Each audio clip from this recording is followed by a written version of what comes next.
Joey Kavanagh is an organizer with the Get the Boat to Vote campaign that urged expats to travel back to Ireland and vote.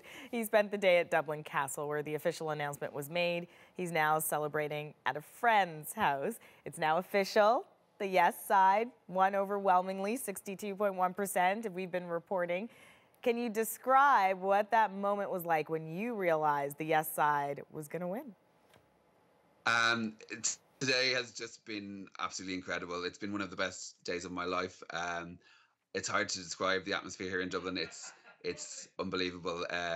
Everyone's on cloud nine. There was a sense quite early this morning when the first ballot boxes were opened that the yes vote was put through, and then throughout the day it became pretty clear that that was the way things were going to go. So it was a really beautiful moment in Dublin Castle when the result was officially declared. People were singing and screaming and shouting, and it's a really proud day for Ireland, a country that has a reputation for being maybe a bit socially conservative. To be the first country to legalise same-sex marriage by popular vote means a great deal. Now, you're the founder of the Get the Boat to Vote campaign, a bit of a tongue twister for me, which encouraged Irish citizens overseas to travel back home and vote. How big a part do you think expats played in this referendum? It's the last few days, it seems quite a big role that expats have played. I started the campaign back in February because I was living in London, and I didn't like the idea of being excluded from participating in the referendum. There are no provisions for a postal vote or a vote at the Irish Embassy, unfortunately. So in order to take part in the referendum, it was necessary for me to travel home and cast my vote here. I did my best to try and rally other people to do the same, and throughout the week there's been an amazing kind of social media trend of people declaring that they were #HomeToVote and uploading photographs of themselves in airport terminals or catching ferries or traveling by train, all doing their best to make it home and help see this referendum passed. Ireland's had a massive economic emigration in the past few years. There are a lot of young graduates who've left looking for job opportunities overseas. But a lot of people I've heard from said they intend to come back to Ireland in the future, and they want to help shape the Ireland they come home to. That's pretty cool. Have you met expats, particularly that you didn't know before, that said, you know, you inspired me to get here, or anything of that sort? I don't know how much our campaign inspired people. I have some people have said they wouldn't have come home apart from the campaign, but I think you couldn't have stopped a lot of the people coming home.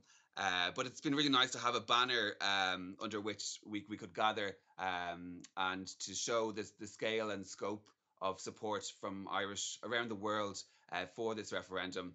And hopefully it's going to send out a really positive message to the world today about equality and inclusivity.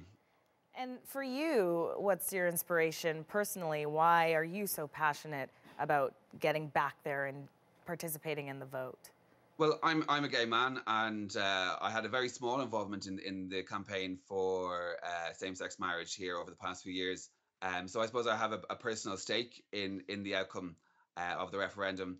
But I'd like to think that even if I was heterosexual, that I would have still come home and supported this cause. On the boat yesterday, we did travel on the boat. We got a train from London to Holyhead, and then a boat from Holyhead to Dublin Port. The majority of people were actually straight people, but they felt it was important to come home and vote yes in solidarity with gay friends or family members, or maybe just because they thought it was the right thing to do. Right. You know, a majority of people, of course, voted yes. There was still a significant number of people who voted no. What would you say to the people who are uncertain about this outcome?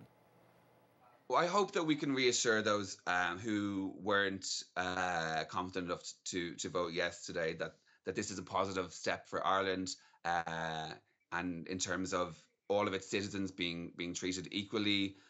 Every citizen in Ireland now has the right or the opportunity to get married to the person they love, which is a massive massive thing. Unfortunately, on the No campaign, there was a concerted effort to confuse the electorate and to kind of introduce red herrings into the debate, issues such as adoption and surrogacy, which were not really being voted on. But I'm really glad that the Irish voters were able to see through that, and were brave enough to vote yes and see this legislation pass through. 2 more questions before we let you go. How are you celebrating, and what's next for you? At the moment, I'm in a friend's house. My friends are watching Eurovision. I'm not sure if you're familiar with Eurovision. It's a big European song contest. Yes. Ireland aren't represented. We didn't make the final this year, but today feels like a victory anyway. I think there's going to be dancing in the streets tonight. There already has been dancing in the streets. The atmosphere is just incredible. So I'm looking forward to going back into Dublin city centre and soaking up the positive vibes in there.